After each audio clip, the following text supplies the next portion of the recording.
Well, I think that if you look at just the scientific model of how we are structured, that by the time we're 35 years old, we've done so many things, so many times, that it becomes an unconscious habit. And 95% of who we are is really unconscious thoughts, automatic habits, emotional reactions, beliefs, perceptions, attitudes that function pretty much behind the scenes of our awareness.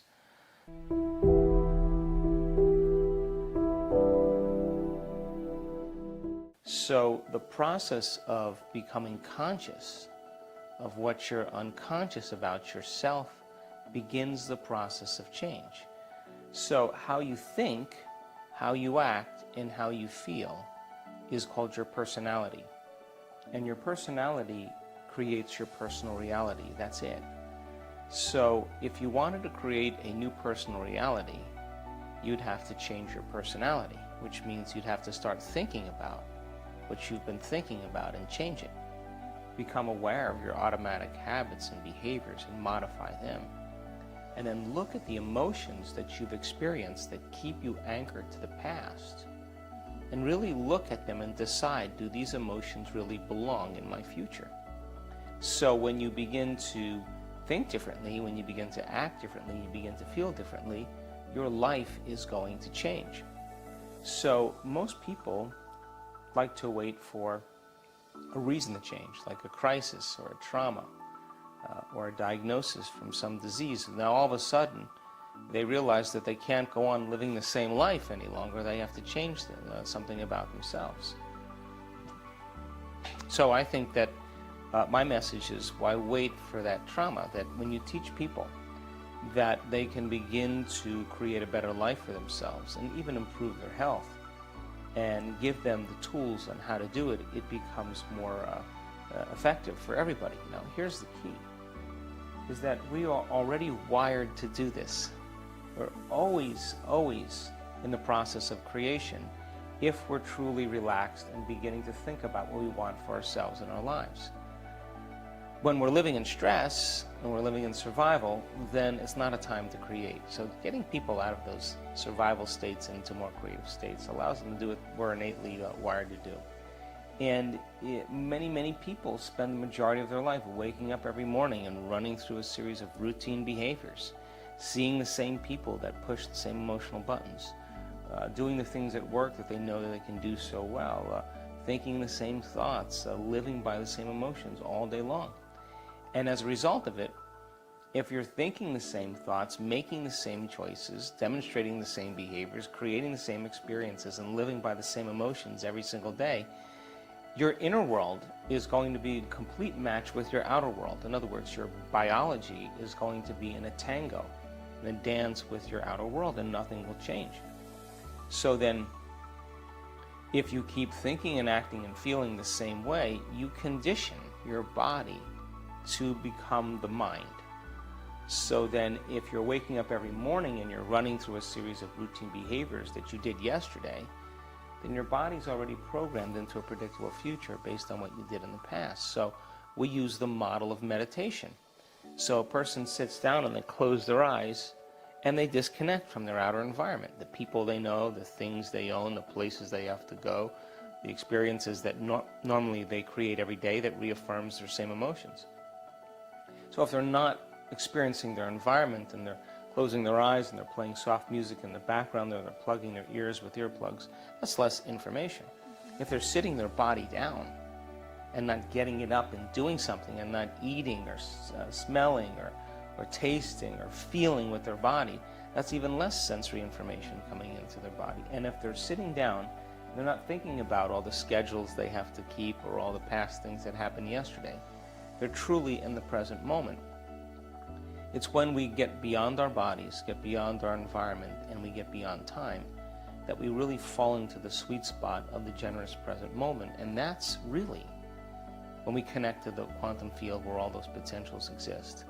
So then, getting to that point where you're being defined by thought alone, because now your inner world is more real than your outer world, begins for you to begin to condition the environment to get beyond your body and to create some new experience in your life. And it takes practice, but we've measured enough brains now in all of our research that it becomes a skill, and people slip into these states very naturally if they practice. Well, we know that from looking at enough scientific research in studying people in the process, that I can tell you that you are at your absolute best when you get beyond yourself. And there is a moment where we can predict when that's going to happen to a person. So the resistance that typically takes place with a person is that they're afraid of the unknown. They'd rather hold on to their suffering. They'd rather hold on to their insecurity. They'd rather hold on to their bad habits than take a chance and possibility, because the body is not comfortable in the unknown. That's why we feel uncomfortable when we change. But that place where you feel uncomfortable, that unknown, that void, that is the perfect place. You got to start paying attention to your emotional states. You got to start taking care of your physical body. You got to start looking at your chemical states. And the beauty behind that is that people are beginning to wake up with the understanding that they can be a participant in their own health. And we tell people, look, if you're treating for cancer, or you're treating for diabetes, or you're treating for MS, continue your treatment. But let's add this element to see if we can quicken the process. And let's take measurements. Every 3 months, let's take a measurement. Let's see what your body looks like. Let's measure your blood. We'll do a radiographic study. Let's measure something. And let's see if you're in fact improving. And if you're not, let's add something or change something so that you continue to move in the right direction. So I think medicine has its place, and I think there's a great thing happening in the world right now. Information is so available. You went to your doctor 30 years ago and she told you you had this condition. You'd say, okay, what do I do? And she'd say, well, you need to do this surgery or this treatment. And of course, you'd sign on the dotted line and you'd get the surgery. Fast forward to today, you get a diagnosis. Everybody goes home and gets on the internet because of technology, and they research their condition. They come back to their doctor knowing as much about that condition or the alternative treatments as their doctor. And they say, I want to try this, and the doctor says, well, that's not going to work, or I don't know anything about that. And they say, really? Time to find a new doctor. So people are taking their power back because you don't need an authority to get answers any longer, whether it's a priest, whether it's a teacher, whether it's a doctor, a governor. You can get information on your own, and that begins to empower people. So, but this is a time in history where it's not enough to just know. This is a time in history to know how. And so there's a division. There are people clinging to the old models. That's normal. But more and more people are stepping out into this understanding because they have a greater level of awareness. And the greater level of awareness means they begin to look at more possibilities. Well, it's not that hard. Number one, take time out of your busy life to invest in yourself. When you invest in yourself, you invest in your future. Number two, before you open your eyes every morning, sit up and ask yourself this question. Who am I going to present to the world today? What is my greatest version, my greatest expression, my greatest ideal of myself that I could be today? And begin to become conscious of your unconscious thoughts. Notice them. Become aware of your automatic habits.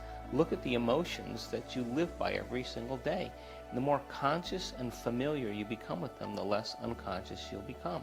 The word meditation means to become familiar with. And then sit down and decide what thoughts you do want to empower and fire and wire in your brain. What behaviors you do want to demonstrate and rehearse them in your mind. The research on rehearsal shows that you begin to install the circuits in your brain. You prime your brain ready for the day. Your brain looks like it's already in the experience. And then decide, I'm not going to get up from this meditation or my morning until I feel in love with life, till I feel abundant, till I feel worthy, till I feel empowered, invincible, free, caring. And when you begin to feel it, it's that emotion then that begins to become more familiar to you as well. And so if you get up and you can maintain that modified state of mind and body your entire day, get ready. because something unusual is going to happen in your life. That's the law.